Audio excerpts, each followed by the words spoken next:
When it comes to cars, leases are ever more popular. The reason why? Well, that's no mystery. It's the only way many people can afford the monthly payments. But which method is really the best way to keep more of your money in your pocket? Let's find out with a simple example.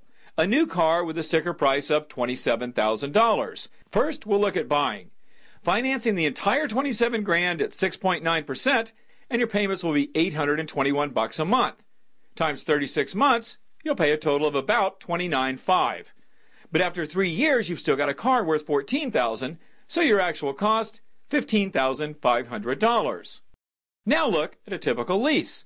You put $1,000 down, and a 3-year lease might be $485 a month. Total for 36 months, $18,460. It's about $3,000 more than buying. Now, even if you earn interest on the money you save with those lower monthly lease payments, buying is still going to win. The longer you keep your car, the more sense buying usually makes. Using 5 years instead of 3, for example, you'll still come out ahead even more. Bottom line, while there are factors that could make a lease a better deal, generally, you'll keep a little more money in your pocket by buying rather than leasing.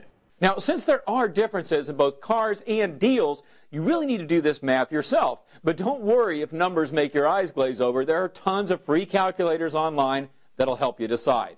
For Money Talks, I'm Stacy Johnson.